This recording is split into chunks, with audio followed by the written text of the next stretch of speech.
Careful, this might be one of the most dangerous items we've dealt with yet. More dangerous than an invincible reptile? More dangerous than that. More dangerous than a plague doctor who cures people by turning them into zombies? More dangerous than that. More dangerous than a malevolent star headed towards Earth to destroy our planet and everything on it? Even more dangerous than that. What could be more dangerous than that? Lawyers.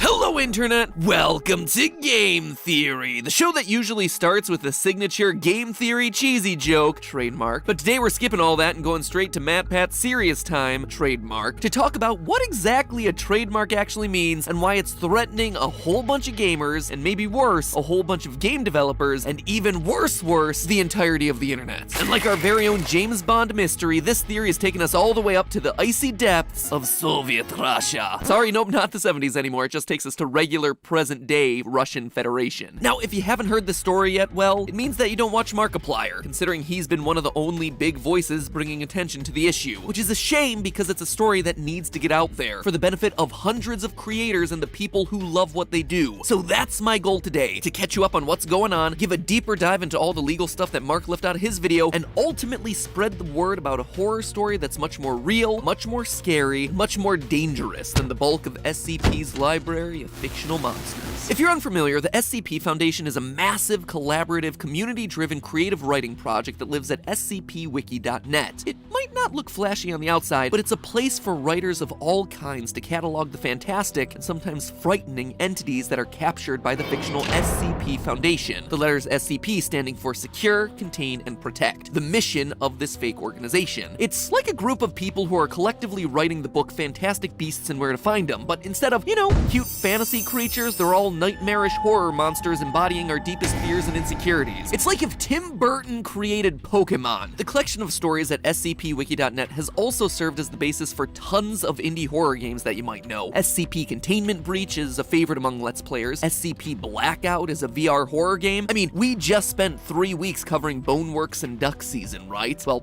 all the symbols that were used in the mysterious messages along the walls of those games? Those are all SCP field codes, in a game that has a decidedly different feel than a lot of the other indie horror titles out there. Heck, its influence has even creeped into the mainstream. Take, for example, Control, a game that spent the end of last year getting showered with Game of the Year awards. In an interview with Kotaku, the game's director confirmed that the similarities with SCP weren't just a coincidence, and that the SCP Foundation was an influence in that game. SCP has even gone as mainstream as Netflix, where filmmaker Max Landis was apparently so taken with the SCP lore that he himself contributed an entry to the wiki, SCP-2137, in fact. In short, if you're a fan of indie games, creepypastas, or horror stories like I know a lot of you who watch this channel are, chances are that you've seen or played something that has been directly influenced by what happens on SCP Wiki. So clearly the SCP community's inspired a lot of media out there, some of which is making big bucks. And yet, you don't hear about writers of SCP stories harassing game makers online, accusing them of stealing art or stories or anything like that. This is 2020, where's all that internet rage, trademark? Is the SCP community just really nice? Well, yeah, actually, that's kinda it. All SCP content cataloged on the wiki falls under what's known as a Creative Commons license. What is this and why haven't you heard of it? Don't worry, none of the music studios on YouTube have heard of it either.